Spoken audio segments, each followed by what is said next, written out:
Welcome to another episode of the Dream On podcast. I am the Julia Gentry, and I am with the Travis Gentry. Let's go. Let's do this.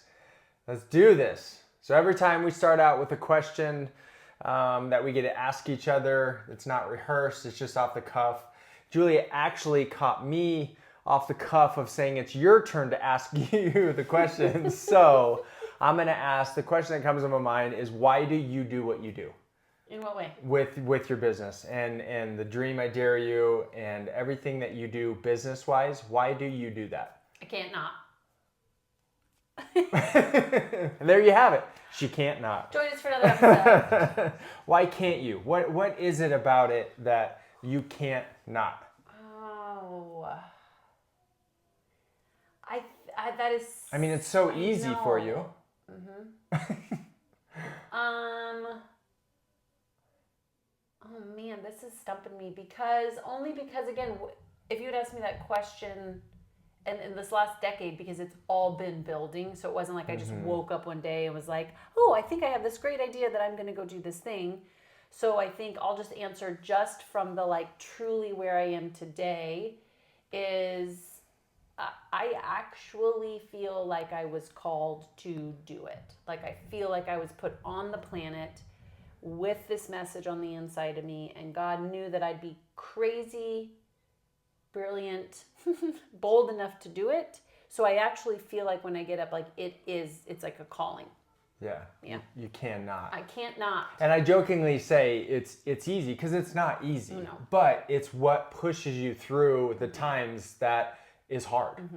And so I see that, and I commend you, and I support you, and it really has been our journey, and years and years and years. It wasn't like I woke up, I got this book, and everything fell into place, and now I'm coaching, and I got this awesome community, and everything's perfect. It's been hard, and each level there's been something new, and you're expanding once again this last year, and it's hard, and I see it's for you. You're exhausted at times. Yeah. But knowing there again, deep down inside, why you're doing it. Well, and it's so funny. And it's like you said, I cannot. If I couldn't do anything else and be fulfilled and be happy with myself of I'm living full out. But it's funny that even as you asked this question, I don't know if you considered it in regards to the topic that we're talking about today, which is around this idea that it's never too late. That probably was an area that I was falling prey to years ago. So if you remember, I've been wanting to write a book for how long? Since I met you. Don't answer that question. Since I met you, and you were 17. So it's been a couple years. You guys, so what we're talking about today is super real. So even as we come at this, sometimes I feel like you and I in our podcast, if I'm a listener, we just make it seem so easy, but I really want to draw some context around this idea that there's this overwhelming feeling sometimes that I am too late, Yeah. And so I remember the day that the book dropped in my mind, in my heart, that I felt like God was like, you need to write this book. I honestly was like, you got the wrong girl, and I should have written this book 10 years ago. It's quote unquote, it's too late. So it's funny that you're even asking me that now, because here I am with my answer of, I can't not. And I'm like, yeah, but 10 years ago, that is not what my answer would have been. But that's such a good example, because it is so easy to look at someone else that has something in their life that you want to accomplish. And you're like, oh, must be easy. You don't understand the backstory. You don't understand how long. It's slowly, suddenly. And you're like, oh, overnight success. And you're like, that's not how it works. And the greater the accomplishment, the greater the test. Yeah. And so I've seen you, and like you said, I mean, I think we talked about, you have always had a passion for speaking and encouraging people, and it's been years and years in the making, and then it was like, I think I'd like to write a book. And then you're like, it's overwhelming to write a book the right way. Anybody can go online and write a book and publish it, and 95% of them are doing it wrong. But to do it the right way, it was a process. How many times you read your book and reread it and rewrote it? And if I heard that one more time, I remember the editor was you need to read it again. I was like, no, you read it again, bro. That's why I hired you. I'm not reading it again. You tell me what I need to fix. Totally. But even in the midst of it, I remember you coming back and you were like, okay, I basically got to rewrite and put a lot of scriptures in this book. and take out my F-bomb. And take out a couple F-bombs here and there. And you're like, no, but I have to be proud of this product. I have to go through, once again, this revision. Yeah, it's so funny. Again, I can't even tell you. So as you're unpacking this right now in this theme of what we're talking about today, I honestly, it's amazing how that scarcity mindset of I don't have enough time, I'm running out of time, actually was in the back of my mind in this last 10 years. You know, from the minute that I felt like I should do it, it was kind of going, oh, I'm too late to the game. And then he's like, hey, you need to write this again. You need to reread this again. All the things you're like, I don't have it. Like, so I think that right out of the gate, most of us, if we're not conscious, as we start to live life or heck, even consider our dreams, we're already like right out of the gate coming from a scarcity mindset when it comes to time. You know, and I'm too late. There'll never be enough time. I don't. And it's like immediately we're looking at all the things that we don't have, that we're too late, too old, too young, too something, which is why we're doing today's podcast. Go. I thought you were just going to keep going with it. Sometimes I forget how long I'm talking. And I'm like, oh my gosh, if I give Travis an opportunity. Just keep going. Because I have so many people that ping me and they're like, we love you, but we love hearing from Travis. And so sometimes as I'm talking, I'm like, am I talking too much right now? So if I ever do an awkward stop, it's because all of a sudden I'm like, and you shut pause, your and mouth. I should jump in.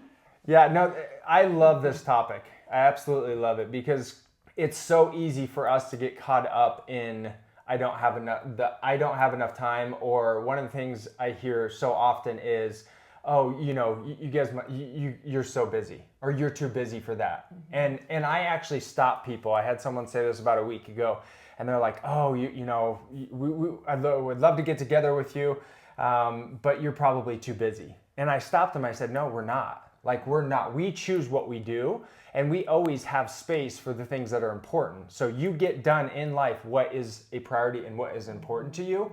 And so on the flip side of that, it's so easy to hide in the non-important tasks of life. And so the I don't have time is a few things I want to talk about, because we were like, this came up for me. And why do we wait for something traumatic to happen to take bold and massive action? Yeah. Well, okay. So in regards to time, because that's an excuse. I don't have enough time. I'm too young. I'm too old. But then something potentially traumatic happens, and then you find yourself in like, no, that pushes you to do the thing that you've been wanting to do for years and years. You know, if I'm Tim McGraw right now, I'm sitting there going. Tim McGraw, that was out of left field. I went skydiving, I went Rocky Mountain climbing. I mean, his whole song is around, I get bad news, right? And so I go do all the things that I've wanted to do way back then, right? Or is it Scotty McQueen? Scotty McCreery? Scotty's like the 5 minutes. I just want 5 more. Oh yeah, oh man. Minutes. I haven't heard that song in a while. We're going country on this episode. Totally. Country songs, every once in a while, they tell you what all of our soul is feeling. But you're right. I think that we all know that we're all going to die. That's one thing that we have in common. We will all die. But we don't act it. But we don't act like it. And then we make all these decisions around, I'm too busy, I don't have enough time, it's too late, I'm too old, so we like legitimately at some level understand that there is a finite truth around our lives. And yet the dash, someone talks about the dash in between. Where did you hear that from? I don't know if it was a song. It might be a song, the maybe dash. It is. Maybe it's a country song. It's a country song where someone talks about the importance of the dash. And so here we have I think that we unconsciously know that we have a finite understanding that life is short. And yet all the things that we do in between, the excuses that we give, the reasons that we give, the way that we live our lives acts as though we're like completely unaware of those finite principles. And then it takes something like someone you love gets hurt, or you get a bad report, or like life, something happens to where it makes that very obvious. You get laid off from the job. You get laid off from your job. Like all of a sudden that finite becomes real, and then you're making decisions based upon that, when in theory it was already there all along. 100%.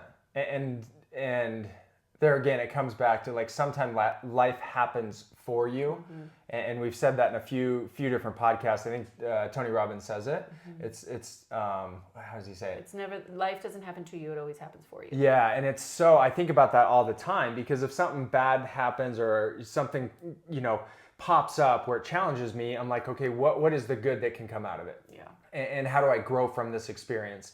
And lately I've had, and I'll just say it, my grandmother, which is like super, super important to me. And just watching her, and her neck hurts so bad that she's like in bed like 20 hours a day, I think. My mom is telling me, and I've talked to her a couple times. She's just in so much pain. And she also found out that she had cancer like a couple months ago, which she's going to be fine from that, I believe, in Jesus' name. But just watching her, and she is such a strong lady, and she can't do some of the things that I would imagine she wants to do anymore. Yeah. And I look at that and I'm like, that just gives me so much strength in the morning, or, to wake up and to get my workout in, because I can. And there's certain people, and whether it's, you get bad news, like you said, and it's a disease, or a family member passes away, like, why does it take something like that for you to live full out and to go after what's inside of you, no matter what it is, and changing, a career, and you're 40 or 50 or 60 years old, and you're like, man, I just don't have the passion and desire to do this anymore, and I want to do something else, but we set this self-imposed limitation that we can't do it. And for myself, I'll give an example. Going from real estate investor for the last 12 years to now full-time equities trader in the last probably 6 to 8 months, like, I'm nowhere near where I want to be, but I know that this is the path I want to go on. Not only is it for me, but our family, but it actually has opened my eyes and my mind to so many different things. And if I ever get back into real estate, it will actually help me be a better real estate investor because of what I'm learning with the charts and the stock market.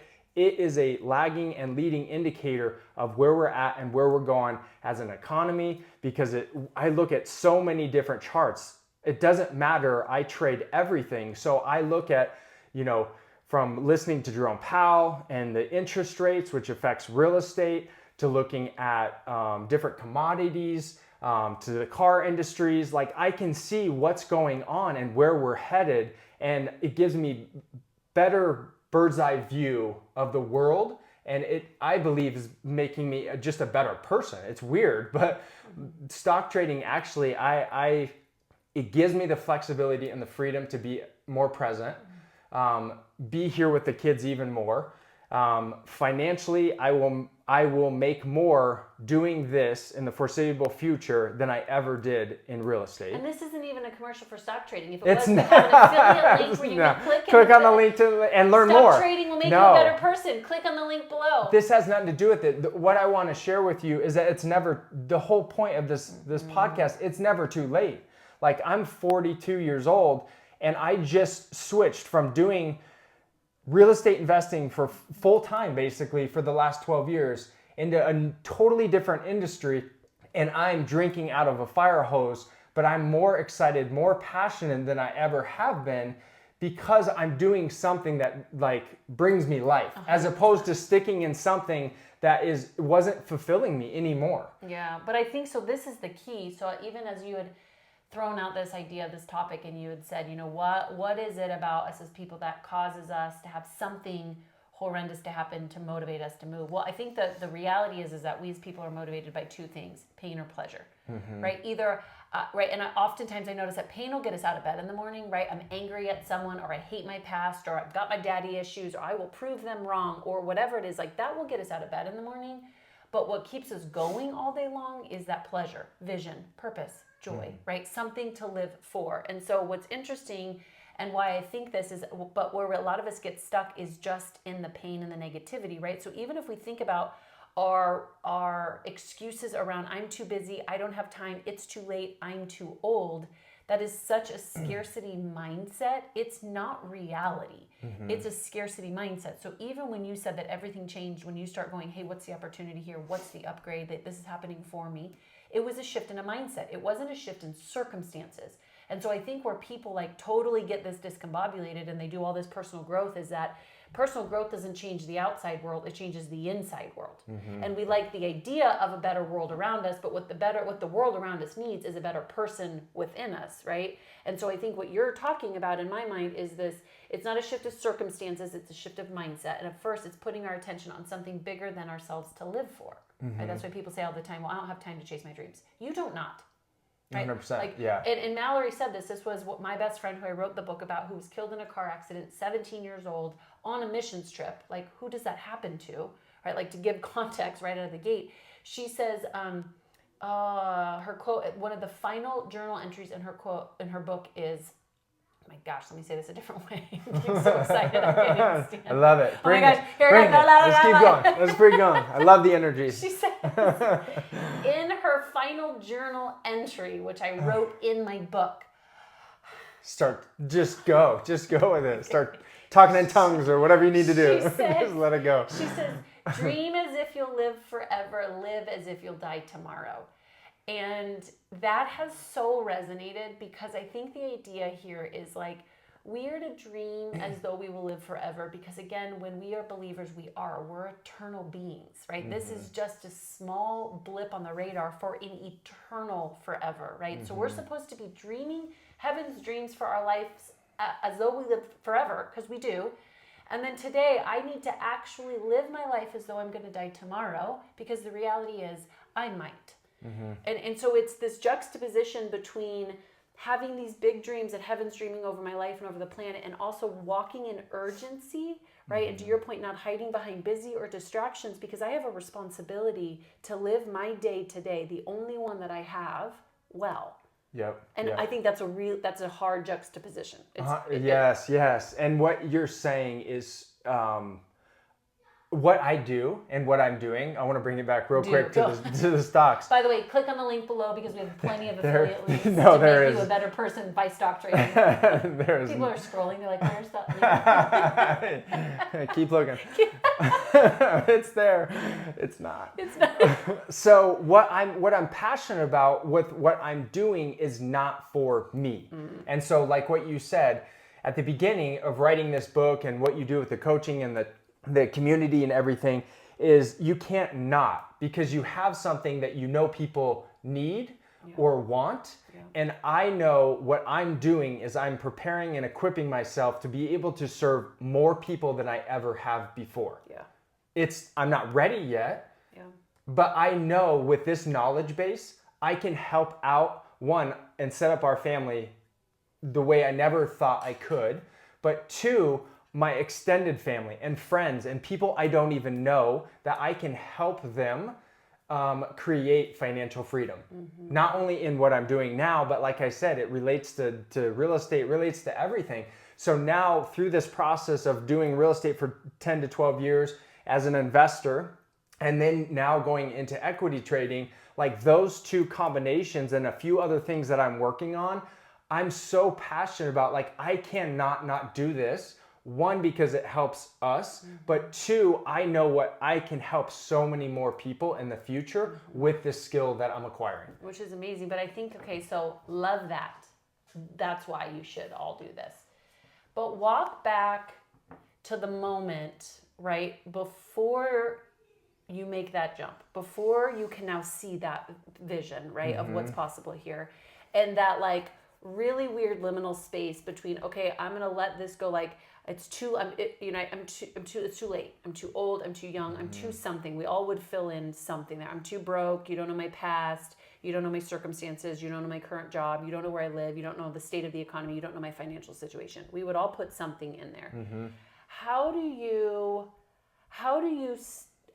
override that moment that you don't quite yet have that emotional connection with?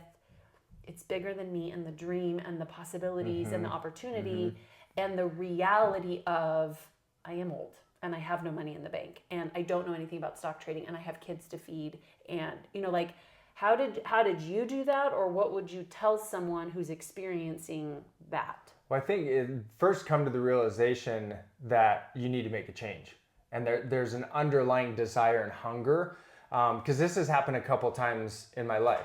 One was when I worked for a fitness company up in Chicago, and I was making great money, more money than I ever made up until that point. You didn't have to work. And they came to me and cut my pay basically in half. You guys, it really rubbed me wrong. I was a stay-at-home wife. She was like 20. I was a stay-at-home wife. Like I had a lot to do. And so when he came home and told me that I was like, oh. But there again, it's not, what I'm trying to say is it's not always about the money, because I made a good amount of money. We didn't have big overhead. We had no kids. You didn't have to work, but I knew you're kind of bored, floundering, super bored, trying to figure out, what do I do? Because this is kind of boring. I got to wait until Travis gets off work. And you can only work out so long. So but it was like this desire, something was shifting inside of me. And so that's what I said. Life sometimes happens for you. And so we were planning and plotting, and in 6 months and 8 months, when we have X amount saved up, on this, maybe in this time frame, I'll quit my job and then we'll do this. Well, it was like within weeks after the boss came and said, basically, we gotta adjust your pay and we gotta cut it in half. And instantly I knew, because I was already kind of like dying inside. Like I was living, but like just dying inside. And so I put in my 2 week, and not knowing what the next step was. But that's the beauty of life, is that you don't always need to know you don't always have to have the door open, but sometimes you have to shut the door before the next door opens. Yeah. And I think I'll just speak to that, right? Again, always pick your heart. That is hard.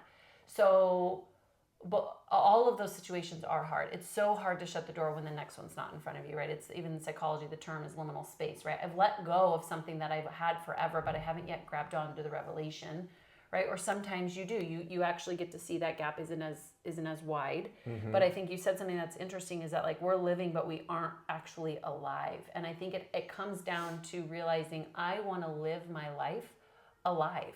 Mm-hmm. And Malcolm X says that if we don't hate it, we will tolerate it. So I think a lot of us are just tolerating things, right? We've just grown accustomed to this familiar hell. And so we just keep tolerating it, thinking that we'll have tomorrow. And I think what we're proposing to people is, unless you don't. Mm-hmm. Dream as though you're going to live forever. Please do. The world needs you doing that. And we have to be living our lives in an urgency and in a higher, heightened level of responsibility and connection to a bigger reason that brings the edge out in us, that brings the breath out in us to live more alive. And you're not going to have everything lined up. You're not going to to me, it's surprising when we talk to people and some of your clients and stuff, and it's easier when you're from the outside, looking in and looking at and been through so many experiences, but you're like, you have to be resourceful. And so whatever you want in life, it's not about that. Yes, you may not have the money. Yes, you may not have the body. Yes, you may not have the skill set yet, but how resourceful are you going to be to get whatever you need? If you have a Monday through Friday job, but what you want to pursue is during the week, guess what? You may have to quit that job and get a night job, so it allows you the freedom during the day, Monday through Friday, to pursue and do something else, or cut back on your expenses. You can truly have any and everything that you want, but you have to be resourceful and cut some of the things back of what you've created. So often we spend our future. We leverage our future, whether it's cars and credit cards and houses and all that. We build up this debt thinking those things, the things that you buy that are unnecessary, trying to fulfill a void for yourself, and you spend your future. So then, yes, you have to work at a job that you don't like because you're just on the treadmill trying to keep up. You have to do a self-audit, and we've talked about this in one of our other podcasts. But you do a self-audit of where are you at financially, physically, mentally, spiritually, all the things. Work-wise, what skills do you have? Where do they translate? And what do you want? And then start to take one step towards those, or shut one door to allow yourself the freedom and the mind space to be able to pursue whatever that is for you. Which is a great word. I mean, I think being resourceful is something that's probably really underlooked, because I think we are in a day and age where you could Google how to anything, right? Like we're quote unquote highly resourced to the point that I think we take almost it too for, much. Yeah, we take it for, right? Like, what is the word I'm looking for? We take it for granted. Not a hard word. There it is. Talk faster. Do better faster. So I think that we are we're so resourced that we're actually not, and I think that that's a huge, huge word. The other thing that, as you were saying this, that I've also noticed a huge change in our lives is I really believe that the way that you get over any limiting thought, limiting belief, which is always scarcity, it's always not enoughness, whether I don't have enough, I am not enough, they will never be enough, right? Which a lot of our limiting beliefs are always around that scarcity play, is I think we have to level up with the people who don't have those same limits, right? So even if I'm kind of like showcasing our limits, you have one that's very much around, right? I can't have what I want because it's not fair. And I have watched you actually run alongside people who don't have that limit. Like they have others, don't get me wrong, we all have them, but they don't have that one. And so they have the life that they want, they're doing the things that they want, they're making the kind of money they want to be making. Like they are very bold in that they have what they want and they're helping other people get the same. And I've watched you actually come alongside and level up with the people who don't have your limits. Equally so, you've really encouraged me to find some people who don't have my limits, which for me will always be, I always hide, right? I'm not as good as you think I am. So I have a tendency to hide. And so I am now leveling up around people who don't have those same limits. They shine, they're bold, they want the world to see them, they don't give a damn about what other people think, like they just don't. And it's been so incredible for me to like run alongside these people because they don't have the same limits I have. And so it's almost like that pace. Remember months ago you were telling me about these pacers, right? That as someone who's training for a race, you need a pacer because you don't want to run too fast and you don't want to run too slow. And so you need someone that's going to help you run your pace so you can finish well. Yep. I think that this is important to get over the I'm too busy, I don't have enough time, it's too late, I'm too old, I'm too young. Go find someone who doesn't have that mindset and run alongside them. Yeah, and it comes back to pride. A lot of us have so much pride that we're not willing to look stupid, especially as you get older. And trust me, I've been in those places, and I'm conscious about it now. But I think so many people live unconscious that they don't even recognize that it's just pride that's stopping them from going to ask the person, hey, like I see that you have or did this or accomplished this, or man, you have a great body. Like, what are you doing? What are a few things that you would recommend for me to do? And it's like that in itself stops us from like stepping out and like, because we don't want to look a certain way. It's so crazy. What's so interesting to me is that it's like we're so worried about how we look that we're missing the opportunity to become. Like I care more about what I look like than who I'm becoming, and I think that that's getting us sideways to the point that actually I really, you'll be proud of me. So I don't remember what I was doing, but I was talking to Malachi, and I did something really awkward, and he called me out. He looks at me and he goes, "That's awkward." Oh, I think I was going to do a video on Instagram. Actually, I'm starting to do stories. If everyone's watching you, I hope you're digging my story game. Just want you to know. So I did one, and he looks at me and he goes, "That's the most awkward thing I've ever seen." And I looked at him and I go, "Awkward on my way to awesome." And awesome. I meant it. Like again, this is coming from a girl who controlled her whole life, who compartmentalized the world, who also like didn't want to mess up, because heaven forbid if I did, you were going to reject me. Like this is coming from someone who doesn't want to look awkward either. And out of my mouth, right, I said, I am awkward until awesome. And now it's like an internal that team is cool. hashtag, because Cammy's like, hey, you did this post and you spelt this word wrong. And I'll just write back, awkward on my way to awesome. And I won't change it. Like you'll start to notice in all my messaging, if you're like, her grammar and she misspelled and yes, because I am also awkward. Not trying to be perfect. On my way to awesome. That's it. That's so good. Yeah, so that's you the can first time I've heard that. Awkward until awesome. Well, it's like every master was once a disaster. Totally. And there again, it's just starting and understanding it. And I think coming back to the point of this podcast, and there again, we've started and stopped this podcast so many times, but I think we're now so committed that we know that there's one person out there that needs to hear the message. Yeah. And that's more important than anybody that says, well, you didn't do this, or you didn't say this, or I didn't like how you said this. We don't care anymore. We want to impact people and get them around people that believe in them so they can fulfill and live out their dreams as we are living out our dreams. So good. So here's what we are here to tell you today. If you are falling prey to the narrative of I'm so busy, or I don't have time, or it's too late, we want to invite you into this idea that there is actually, we live in a world of abundance, first of all. Like, we have to be living in a world of abundance, and going back to the quote that we need to be building our dreams from an eternal perspective, which means it will never end, right? Because we're building from heaven's perspective. And then, yes, we probably need a little bit of an urgency to go, come on, get up and go. Like, there's no better day than the present day to start. Sure, we all could have planted a tree 20 years ago, but the next best time, Travis Gentry? Is right now. Today. Right now. Plant your tree today. Start writing the book today. Start building the business today. Start working out today. Start eating healthy today. And then don't stop. You know, like, those are the two hardest days. The day that you start and the day that you want to quit. And ultimately, it's recognizing that these thought processes might have gotten you to where you are, but they're not going to take you to where you've never been. Yep. And keep your commitments. Just one thing a day, like Julia is saying. Make one progression in the direction that you want to go, the dreams that you have. Make one commitment and follow through on that, and stack those wins every single day.